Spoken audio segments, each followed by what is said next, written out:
SG Consultancy Services. Study MBBS in Russia, Philippines, Uzbekistan. నమస్తే, welcome to ఐట్రిప్.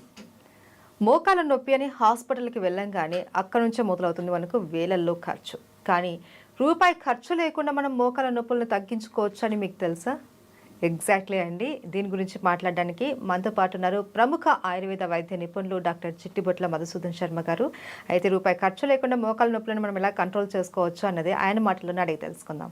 నమస్తే sir. నమస్తే sir. ఏంటి sir మోకాల నొప్పి అని మనం ఏదైనా హాస్పిటల్కి వెళ్తే ఈ టెస్ట్ అని, ఆ టెస్ట్ అని, ఈ మెడిసిన్ అనేసి చాలా రకాల మెడిసిన్స్ వాడేసి వేలల్లో ఖర్చు అయిపోతున్న రోజులు ఇవి.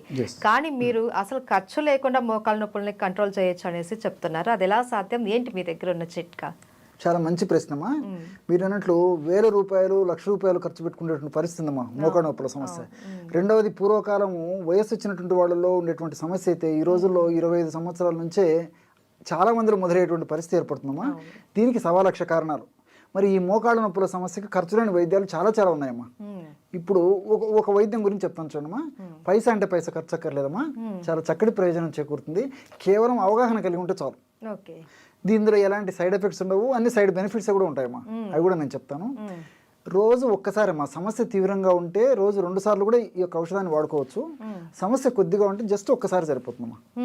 ఉదయం పరిగడుపున వాడుకోవచ్చు, లేకపోతే రాత్రి పడుకునేటప్పుడు వాడుకోవచ్చు.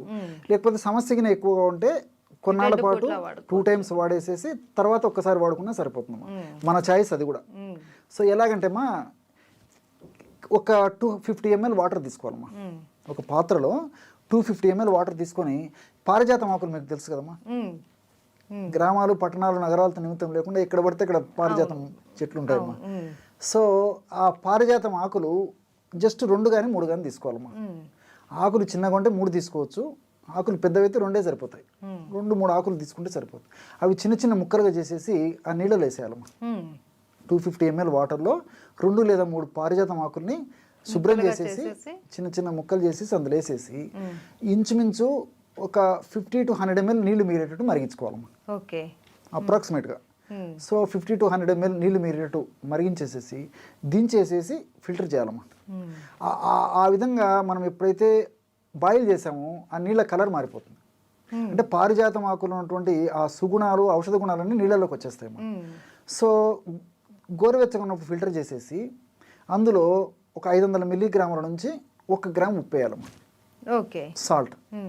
ఇక్కడ మీకు సందేహం రావచ్చు, బీపీ పేషెంట్లు ఎక్కువగా సాల్ట్ వాడకూడదు అంటారు.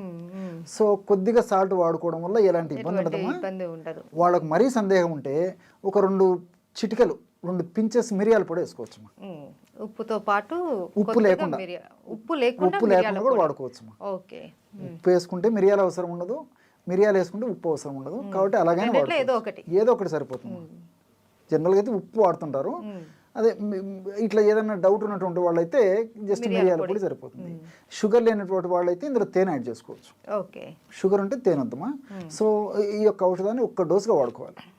ఇట్లా రెగ్యులర్గా వాడుకోవడం వల్ల చాలా త్వరగా ఆ మెడిసిన్లో ఉన్నటువంటి ఔషధ గుణాలన్నీ దేహంలో పనిచేసేసి మోకాళ్ళ నొప్పులకు కారణభూతమైనటువంటి వివిధ అంశాల యొక్క ప్రభావాన్ని నిర్వీర్యం చేసేసి నొప్పులు తగ్గిపోతాయమ్మా. సేఫ్టీ. సో ఇక్కడ ఎలా ఇదవుతుందంటమ్మా, ఈ మోకాళ్ళ నొప్పుల సమస్య ఉన్నటువంటి వాళ్ళలో ఇన్ఫ్లమేషన్ ప్రక్రియ జరుగుతుంటుందమ్మా. ఓకే, అదొక ప్రాసెస్ అనమాట. ఆ ఇన్ఫ్లమేషన్ ప్రక్రియ జరిగేటప్పుడు TNF ఆల్ఫా, అదేవిధంగా సైటోకైన్స్, ఇలాంటి అనేక రకాలైనటువంటి రసాయన పదార్థాలు అక్కడ ఉత్పత్తి అవుతుంటాయమ్మా. ప్రోస్టాగ్లాండిన్స్ ఇవన్నీ కూడా ఉత్పత్తి అయ్యే కొద్దీ నొప్పి, పోటు, సలుపు, బాధ ఇలాంటివన్నీ అసౌకర్యాలు కలుగుతుంటాయమ్మా. సో ఈ యొక్క పదార్థాన్ని ఈ పద్ధతిలో వాడుకోవడం వల్ల, అంటే పారిజాతం కషాయాన్ని ఈ పద్ధతిలో వాడుకోవడం వల్ల ఏం చేస్తుందమ్మా, ఆ యొక్క హానికారకమైనటువంటి పదార్థాల యొక్క ఉత్పత్తిని తగ్గించేస్తుందమ్మా. అట్లే అవి చేసేటువంటి హాని, అంటే నొప్పి, పోటు, సలుపు ఇవన్నీ దానివల్లనే కలుగుతున్నాయి. కాబట్టి ఆ యొక్క శక్తిని నిర్వీర్యం చేసేస్తుంది, ఉత్పత్తి తగ్గిస్తుంది. అవి చేసేటువంటి ఆ దుర్లక్షణాలు ఏవైతే అవి కలగజేస్తాయి, ఆ దుర్లక్షణాలు కూడా తగ్గించేస్తాయి. కాబట్టి సేఫ్టీగా పనిచేస్తుంది. రెండోది ఏంటంటే, ఈ మోకాళ్ళ భాగంలో ఈ నొప్పినటువంటి వాళ్ళలో కండరాలకు ఈ యొక్క ఎంజైమ్స్ ఉత్పత్తి సరిగ్గా లేకపోవడం చేత కండరాలు బాగా స్టిఫ్గా తయారైపోతాయి. గుజ్జు అన్నది తగ్గిపోతుంది. అది కీళ్ళమ్మా. ఈ మోకాళ్ళ భాగంలో కండరాలలో ఈ ఎంజైమ్ సరిగా ఉత్పత్తి కాకపోవడం వల్ల ఎంజైమ్స్ ఈ మజిల్స్ సరిగ్గా రిలాక్స్ కాలేవు, గట్టిగా పట్టేసి ఉంటుంది అన్నమాట. దానివల్ల బాధ ఉంటుంది. సో దాన్ని తగ్గించేటువంటి పరిస్థితి ఈ యొక్క ఈ యొక్క పారిజాతం కషాయం చేస్తున్నాము. రెండోది ఏంటంటే ఈ మోకాలు భాగంలో ఉన్నటువంటి నేను ఇంతకుముందు చెప్పినట్లు ఈ యొక్క కండరాలని నార్మల్గా చేయడమే కాకుండా ఆ మోకాళ్ళ భాగంలో ఉన్నటువంటి ఎముకల్లో ఉన్నటువంటి సమస్యను తొలగిస్తుంది. అదేవిధంగా రెండు ఎముకల మధ్యలో ఉన్నటువంటి ఆ కీళ్ళలో ఉన్నటువంటి సమస్యను తొలగిస్తుంది. అంతేకాకుండా గుజ్జును బాగా ఉత్పత్తి చేసేందుకు ఇది ఉపయోగపడుతుంది. గుజ్జు త్వరగా అరగకుండా ఉండేందుకు ఇది ఉపయోగపడుతుంది. అదేవిధంగా గుజ్జు ఇంతకుముందు చెప్పినట్టు చక్కగా ప్రొడ్యూస్ అయ్యేందుకమ్మా మోకాళ్ళ భాగంలో. అట్నే కార్టిలేజ్ అనేటువంటి మృదులాస్తి ఉంటుందమ్మా రెండు ఎముకల మధ్యలో. ఆ కార్టిలేజ్ని కూడా బాగా రక్షించేందుకు ఉపయోగపడుతుందమ్మా. దీనివల్ల మల్టిపుల్ బెనిఫిట్స్ ఉన్నాయి, చాలా బెనిఫిట్స్ ఉన్నాయి. మోకాలకు సంబంధించిన ప్రతి ప్రాబ్లం మనకు క్లియర్ అయిపోయింది. రెండోది ఏంటంటే ఆధునికంగా మనం ఆలోచించినప్పటికమ్మా ఇందులో ఆస్పిరిన్ లాంటి ఒక పదార్థం ఉందమ్మా, మిథైల్ సాలిసిలేట్ అని చెప్పి చెప్తుంటారు సర్వసాధారణంగా. ఈ ఆస్పిరిన్ లాంటి పదార్థము ఈ యొక్క కషాయంలో అంటే ఈ పారిజాతం ఆకులో ఉంటుంది కాబట్టి ఆ ఆస్పిరిన్ సర్వసాధారణంగా నొప్పులు తగ్గేదానికి వాడుతుంటారు అనమాట. NSAID అంటారు అనమాట, non steroidal anti inflammatory drugs అని చెప్పేసి ఆధునికంగా ఇంగ్లీష్ వైద్యంలో వాడుతుంటారు అమ్మా.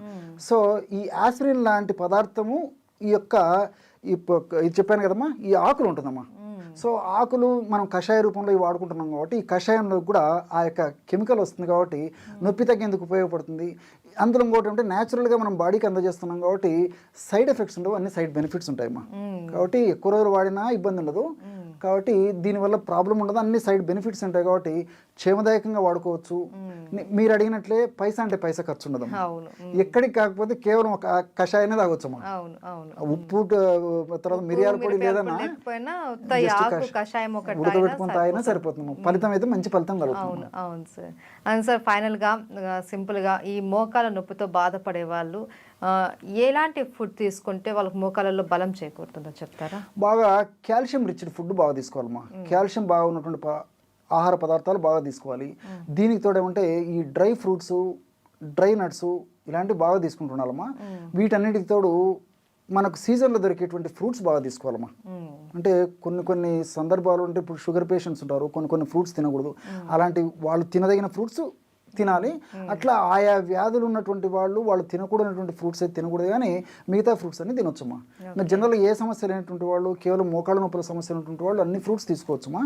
ఈ విధంగా డ్రై నట్స్, డ్రై ఫ్రూట్స్, అదేవిధంగా మనకు డైలీ లభించేటువంటి ఈ సీజనల్ ఫ్రూట్స్ ఇవన్నీ తీసుకోవచ్చు. రెండవది ఏమంటే దుంపకూరలు ఎంత దూరంగా ఉంటే అంత మంచిదమ్మా. దుంపకూరలు వాడుకోవడం వల్ల ఈ మోకాళ్ళ నొప్పులకు సంబంధించినటువంటి కొన్ని రకాలైనటువంటి కెమికల్స్ ఎక్కువగా ఉత్పత్తి అయ్యి దానివల్ల నొప్పులు ఎక్కువైనటువంటి పరిస్థితి ఏర్పడుతుంది. కాబట్టి ఈ దుంపకూరలు ఎంత అవాయిడ్ చేయగలిగితే అంత మంచిది. అదేవిధంగా చన్నీళ్ళు కూడా పనికిరావమ్మా. నార్మల్ టెంపరేచర్ ఉన్నటువంటి వాటర్ తాగుతుండాలి, కానీ ఇలాంటి వాళ్ళు ఈ చన్నీళ్ళు, తర్వాత ఈ ఐస్ వాటర్, కోల్డ్ వాటర్ ఇవి తాగడం వల్ల కూడా నొప్పులు ఒక పట్టాన తగ్గవు, సమస్య మరింత జటిలమైనటువంటి పరిస్థితి ఏర్పడుతుంది.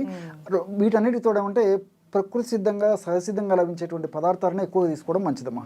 అంటే మనం ఉడకబెట్టడము, వేయించడము, ఫ్రై చేయడము అంటే ఇలాంటి ఇవన్నీ కాకుండా రోజు మనం తీసుకునేటువంటి ఆహార పదార్థంలో కనీసము 40% వరకైనా న్యాచురల్ ఫుడ్ తీసుకోవడం వల్ల ఈ యొక్క సమస్యకి చాలా చక్కటి పరిష్కారం దొరుకుతుందమ్మా. ఈ ఆకుకూరలు తీసుకోవచ్చు, కూరగాయలు తీసుకోవచ్చు. ఆకుకూరల్లో కూడా పుష్కలంగా ఉంటుందమ్మా. ఈ మోకాళ్ళు పోషణకు ఉపయోగపడేటువంటి అనేక రకాలైనటువంటి సూక్ష్మ పోషకాలు కూడా చాలా ఉంటాయి కాబట్టి ఈ ఆకుకూరలు తీసుకోవచ్చు, కూరగాయలు తీసుకోవచ్చు. నేను ఇంతకుముందు చెప్పినట్లు పళ్ళు తీసుకోవచ్చు. వీటన్నిటిలో కూడా ఫైబర్ ఉంటుంది. ఫైబర్ కూడా ప్రత్యక్షంగా పరోక్షంగా మోకాళ్ళ నొప్పులకు ఉపయోగపడుతుందమ్మా. కాబట్టి ఇలాంటి ఆహార పదార్థాలు తీసుకోవడం వల్ల మోకాళ్ళ నొప్పుల సమస్య త్వరగా తగ్గిపోతుంది. ఒకవేళ సమస్య లేకున్నటువంటి వాళ్ళకైతే ఆ సమస్య అంత చిన్న వయసులో రాకుండా కూడా ఉంటాయమ్మా. Thank you so much sir. నమస్తే.